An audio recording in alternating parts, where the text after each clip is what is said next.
ఉద్యోగులే, అందరికీ same time. కానీ విభజనతో సీన్ చేంజ్.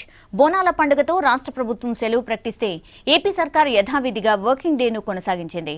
దీంతో ఏపీ సెక్రటేరియట్లో పనిచేస్తున్న తెలంగాణ ఉద్యోగులు పండుగకు దూరమయ్యారు.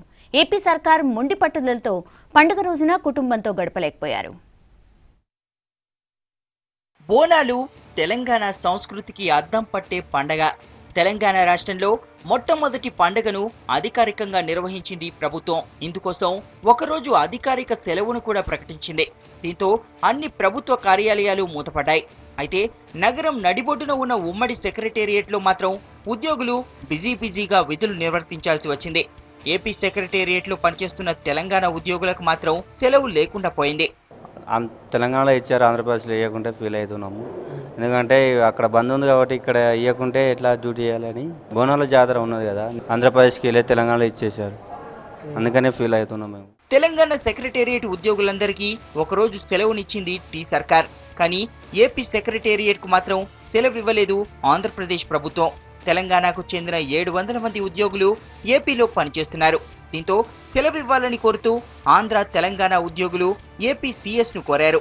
సీఎస్ ఐవైఆర్ కృష్ణారావు ఫైల్ను ఏపీ సీఎం చంద్రబాబుకు పంపారు. అయితే చంద్రబాబు ఉద్యోగులకు సెలవును మంజూరు చేయలేదు. దీంతో తెలంగాణలో మొదటి బోనాల ఫెస్టివల్ ను జరుపుకోలేకపోయామని ఆవేదన వ్యక్తం చేస్తున్నారు ఉద్యోగులు. బోనాల పండుగ ఇక్కడ కూడా మాకు ఇస్తే మంచిగా ఉంటుండే. అక్కడ తెలంగాణ వాళ్ళకి ఇచ్చారు, మాకు ఆంధ్రాలో ఇక్కడ చేశారు. మేము డిక్టేషన్లో వచ్చినాం 3 months చేయాలని. 3 months అయిన తర్వాత అక్కడ తీసుకుంటారని చెప్పారు.